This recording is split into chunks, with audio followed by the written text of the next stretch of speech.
నేరస్తుడు పిన్నెల్లిని కాపాడడానికి మాజీ సీఎం జగన్ నెల్లూరు జైలుకు వెళ్లాడని ఆరోపించారు మాచర్ల ఎమ్మెల్యే జూలకంటి బ్రహ్మారెడ్డి. వైసీపీ ప్రభుత్వ హయాంలో టీడీపీ నేతలపై దాడులు, హత్యలు జరిగితే వైఎస్ జగన్ ఎందుకు స్పందించలేదో చెప్పాలని డిమాండ్ చేశారు. మాచర్ల నియోజకవర్గాన్ని పిన్నెల్లి సోదరులు దోపిడీ చేశారని ఆగ్రహం వ్యక్తం చేశారు.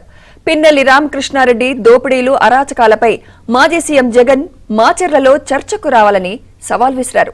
మాచర్లలో టీడీపీ కార్యాలయాన్ని తగులబెడితే అధికారులు నిమ్మకు నీరెత్తినట్లు వ్యవహరించారని జూలకంటి బ్రహ్మారెడ్డి ఆవేదన వ్యక్తం చేశారు.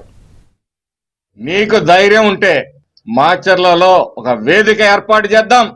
ఎన్ని ఆస్తులు కబ్జా చేశాడో, ఎంత గ్రానైట్ దోపిడీ చేశాడో, ఎంత గ్రావెల్ దోపిడీ చేశాడో సజీవ సాక్ష్యాలుగా గుంతలేడు రోజు ఫారెస్ట్ నుంచి రెవెన్యూ దాకా కనపడతా ఉన్నాయి. నీకు ధైర్యం ఉంటే రా మాచర్ల, ఈ సాక్ష్యాలు నేను చూపిస్తాం. గూగుల్ మ్యాప్స్ తో సహా చూపిస్తాం. సజీవ సాక్ష్యాలు చూపిస్తాం. మీ శాసనసభ్యుడు బారిన వంచబడ్డ, దోపిడీకి గురి కాబడ్డ వ్యక్తుల్ని ప్రవేశపెడతాం.